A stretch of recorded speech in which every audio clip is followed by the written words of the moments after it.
I am bored. What should I do? Ich weiß.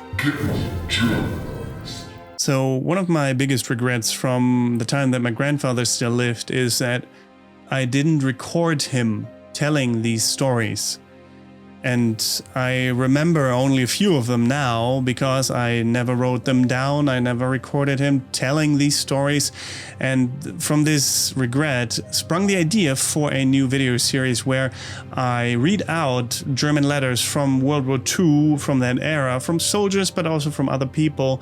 And in that way, maybe capture some feeling of what people went through back in the day, because of course the story of the Germans during the war is told very one-sided often, and everyone has their preset opinion on the matter, which is understandable since that's what we've been taught in school, and the atrocities are definitely real and everything.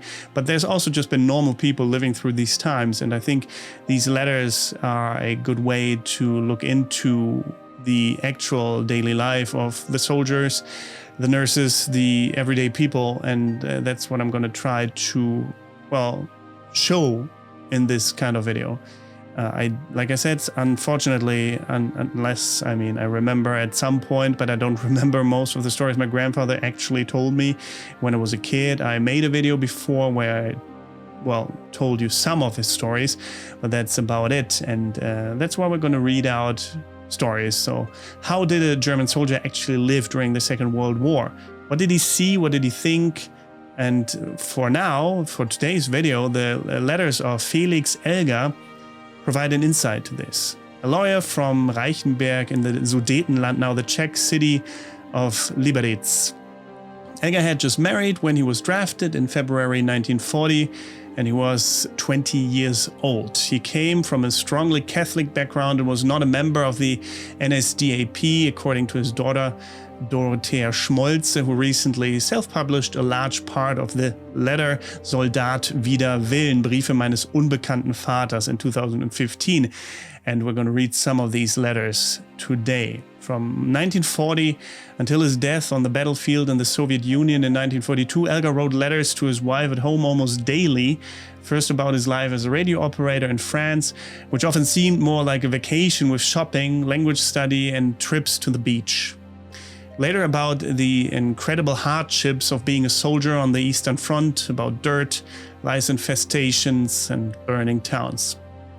Again and again, it was also about the question of how the wartime enemy might have felt about this.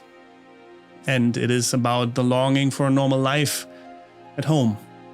However, Elger was no longer granted this.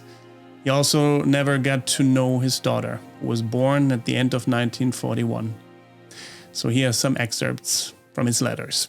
Der erste Brief von einer Kaserne in Kamenz, Sachsen. Meine innigst geliebte und so brave Frau. Nach meinem Urlaub, der mir jetzt wie ein Traum vorkommt, will ich dir diese ersten Zeilen senden. In Kamenz sind wir um 6 Uhr angekommen. Anschließend sind wir in das Hotel Blauer Stern gegangen und dort habe ich sehr gut genachtmahlt. Pilze mit Ei und Bratkartoffeln. Um 7:30 waren wir dann in der Kaserne und um 9 Uhr bin ich schlafen gegangen. Wo meine Gedanken waren, das kannst du dir gewiss vorstellen. Das Seelische ist bei mir, ich kann wohl sagen, der wunde Punkt. Gestern erhielt ich vom Oberbürgermeister in Aussieg die Erledigung unseres Antrages auf Familienunterstützung. Leidlich wenig erhalten wir. Monatlich 26,50. Nun, ein gewisser Zuschuss ist es wenigstens. Ungefähr die monatliche Miete, die du zu bezahlen hast. Behüte dich Gott und bleib gesund, du meine zutiefst geliebte Frau. Innigst küsst dich dein Mann. The next letter from Belgium. Marsch durch Belgien. 1.6.1940. Bekamen an Orten vorbei, die deutlich Spuren des Krieges aufwiesen. Wiederum gab es auch Stellen, die völlig unbeschadet waren. Einen ganz besonderen Eindruck auf mich machte der ununterbrochene Flüchtlingsstrom. Es ist ein Jammer, diese Menschen anzusehen. The next letter.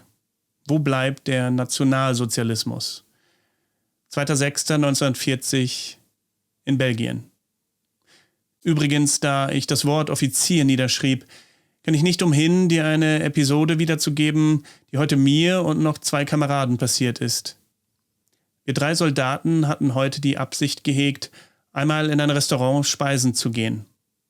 Vor allem wollten wir uns einmal einen Braten vorsetzen lassen. Als wir in das uns empfohlene Restaurant kommen, stießen wir noch im Vorraum auf einen Hauptmann der Artillerie. Gleich in einem harschen Ton fragte er uns, was wir hier zu suchen hätten. Auf unsere Antwort, wir wollten hier zu Mittag essen, erwiderte er uns, dieses Lokal ist natürlich nicht für euch. Geht in die Küche und esst dort. Ein Kommentar hierzu ist wohl überflüssig. So viel will ich jedoch sagen. Wo bleibt der so viel gepriesene Nationalsozialismus? Wo bleibt die Kameradschaft? Vor dem Feind da darf und muss sich der gewöhnliche Soldat voll und ganz einsetzen. Aber in einem öffentlichen Lokal mit den Herren Offizieren ein Essen einnehmen, das ist nicht erwünscht. The Next Letter from France. Marsch durch Paris. 20.06.1940. Und nun eine Überraschung. Heute, in den zeitigen Morgenstunden, ist ein Mann als deutscher Soldat durch die Hauptstadt Frankreichs, durch Paris marschiert. Unsere Marschroute habe ich dir auf beigegebener Karte eingezeichnet. Mein persönlicher Eindruck von Paris war ein sehr positiver. Ich muss offen bekennen, eine schönere und elegantere Stadt habe ich bisher nicht gesehen. Ihr Bewohner überaus liebenswürdig, wie übrigens jeder Franzose. Gern würde ich mit dir, geliebte Frau, diese schöne Stadt besuchen. Im starken Kontrast zu der prächtigen Innenstadt stehen die Vororte, die Industrieviertel mit den Elendsquartieren. Wenn man diesen Unterschied gesehen hat, dann versteht man, dass nur in dieser Stadt die größte aller Revolutionen entstehen konnte. In Richtung Saint-Germain verließen wir dann die französische Hauptstadt. Dabei kamen wir noch bei dem Institut Pasteur vorbei. Der Hovorka aus Reichenberg fuhr neben mir. The Next Letter from Northern France. Einkaufen im besetzten Frankreich. 21.07.1940. Nordfrankreich. Heute war ich mit dem Fahrrad in Elbeuf, einer Stadt, die von hier circa 10 Kilometer entfernt ist. Neben kleineren Einkäufen für meinen täglichen Bedarf dachte ich an dich und kaufte eine Hemdhose aus reiner Naturseide mit einem bereits daran angebrachten Büstenhalter aus Spitzen. Wieder musste ich meine Unkenntnis hinsichtlich deiner Körpergröße erfahren. The Next Letter from Northern France. Franzosen und das deutsche Wesen. 29.07.1940, Nordfrankreich. Wenn du mich fragst, welchen Eindruck ich habe, wie die französische Bevölkerung die ganzen Ereignisse aufnimmt, dann möchte ich dir folgend antworten. Ich habe den Eindruck, dass der Franzose die Ereignisse mit ihren vielleicht erst in Zukunft sich richtig auswirkenden Folgen nicht entsprechend einschätzt. Für ihn bedeutet schranklose Kritik, ausreichendes Debattieren und elegante Nachlässigkeit seine Welt. Und er scheint überzeugt zu sein, dass diese Welt für ihn wieder anbricht. Das deutsche Wesen, vor allem wie es der Nationalsozialismus geprägt hat, wird nach meiner Meinung dem Franzosen unverständlich bleiben. The Next Letter from Northern France. Hausbesitzer sehen nach ihren Sachen. 9.08.1940, Nordfrankreich. Unsere Hausbesitzer sind zurückgekehrt. Ein eigenmächtiges Betreten ihres Hauses gab es nicht. Der Bürgermeister musste uns ersuchen, ob die Leute einmal nach ihren Sachen sehen dürfen. Selbst in das Haus einziehen wollten sie schon von sich aus nicht. Es wäre wohl auch kaum durchzuführen gewesen, da wir ihnen nur 1 bis 2 Zimmer hätten zur Verfügung stellen können, und sie hätten dann mitten unter uns wohnen müssen. Einige Sachen ersuchten sie, für ihren eigenen Bedarf mitnehmen zu dürfen. Es war wahrhaftig seltsam, wenn sie mich, ich habe sie durch das Haus geführt, fragten, ob sie dieses oder jenes Bild abnehmen und mitnehmen dürfen. The Next Letter. Ins Herz eines Franzosen blicken. 12.08.1940, Nordfrankreich. Überhaupt seltsam, wie rasch sich die Franzosen mit den gewaltigen Veränderungen abgefunden haben. Oder soll das nur Schein sein? Gern möchte ich einmal in das Innere eines Franzosen schauen. Er muss doch irgendwelche besonderen Gefühle beim Anblick der vielen deutschen Uniformen, die das Straßenbild beherrschen, bekommen. The next letter. From France. Französisches Mütterchen. 2.1.1941. Frankreich. Auf dem Weg in Richtung Süden. Als Vorkommando für unsere Übersiedlung ist auch gestern unter anderem ein Offizier schon weggefahren. Er wohnte hier in einem Privathaus und ich war zufällig zugegen, als er von seinen französischen Quartiersleuten Abschied nahm. Die französische Frau, schon ein älteres Mutterl, umarmte den deutschen Soldaten, gab ihm einen Kuss auf die Wange und wünschte ihm eine gesunde Rückkehr in die Heimat. Ja, sie sagte, er solle nach dem Krieg sie wieder mit seiner Frau besuchen. Ich führe dieses Ereignis nur als Beispiel für den bestehenden Völkerhass an. Natürlich bleibt dieser Bericht wieder unter uns. The next letter. From France. Vielleicht wird man in Europa nur Deutsch sprechen. 19.01.1941. Frankreich auf dem Weg in Richtung Süden. Nun habe ich noch eine Bitte.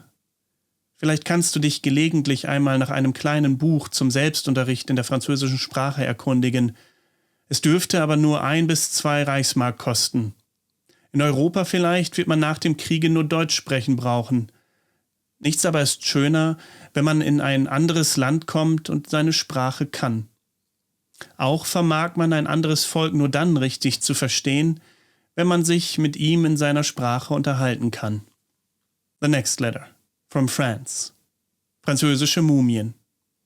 28.04.1941. Direkt widerlich finde ich ferner den Anblick von uralten Frauen, die sich noch immer die Lippen schminken. Ich sah gestern so eine Mumie und noch dazu lief sie in Hosen herum. The next letter from France. Deutsche Lanzer verlangen Bier. Gewiss sind wir jetzt nun einmal in Frankreich die Herren, aber trotzdem sind wir im Interesse des Ganzen verpflichtet, diesen unserem Herrenzustand nicht bei jeder kleinsten Gelegenheit grenzenlos geltend zu machen. Es wäre gut, wenn mancher Lanzer, übrigens ein herrliches Wort, seinen Schrei nach Bier weniger laut hinausposaunen würde. Nicht selten habe ich den Eindruck, dass das französische Volk in uns nur die rauen Krieger, die Kriegsknechte sieht. Sie, die Franzosen, eingeschüchtert und verängstigt, gehorchen, aber im Grunde genommen dünken sie sich, vor allem kulturell, uns weit überlegen. The next letter. From France. Krieg mit der Sowjetunion. 22.06.1941. Ja, könnte ich nur für einen Augenblick bei dir sein, um mit dir klar über das folgenschwere Ereignis eines Waffengangs mit Russland zu sprechen. Ich kann nicht verhehlen, die Mitteilung, dass wir mit USSR, die UdSSR bzw. Sowjetunion, die Waffen kreuzen müssen, wirkte auf mich sehr nachhaltend. Es ist wohl ein sehr schlimmer Schlag für uns alle. The next letter from France. Sprachstudium mit Franzose. 14.07.1941. Gestern bin ich doch nicht mehr zum Schreiben gekommen. Und warum nicht? Als ich von meinem Vermittlungsdienst nach Hause kam, da lernte ich zufällig einen Franzosen kennen, der Juwelier in Bordeaux ist, aber derzeit auf Urlaub in Tussaud weilt. Er teilte mir mit, dass er in Bordeaux das Deutsche Institut besucht, um die deutsche Sprache zu erlernen. Das war für mich eine gefundene Gelegenheit, und ich schlug ihm vor, nach Möglichkeit gegenseitig Konversationsstunden einzurichten, und so fingen wir gestern bereits an. Wir saßen zwanglos auf unserer Veranda und unterhielten uns ebenso gut es ging. The next letter from France. Abend am Strand. 25.08.1941. Unweit von uns saß französische Jugend, Jungen und Mädels, und sangen. Es war eine so friedliche Stimmung überall. Hier saßen deutsche Soldaten, 2 Meter entfernt junge Franzosen, und es war nichts von Völkerhass und Völkerneid zu spüren. Jedweder Lärm wäre in dieser feierlichen Stille grässlich störend gewesen. Unvorstellbar waren mir die Gedanken, dass zur gleichen Zeit im Osten ein blutiges Ringen mit Jammer und Elend vor sich geht. Warum, oh Gott, lässt du dies zu? I think this is a good point to end the first video. If you enjoyed this, if you want me to read more of these letters from this soldier and maybe from others and from other people in general, let me know. Write in the comments If you enjoyed this and if you would like to see more, and if you do, also don't forget to subscribe and leave a like and to share this video with everyone who might be interested. Thank you very much, and apart from that, thank you very much for watching. Goodbye and auf Wiedersehen.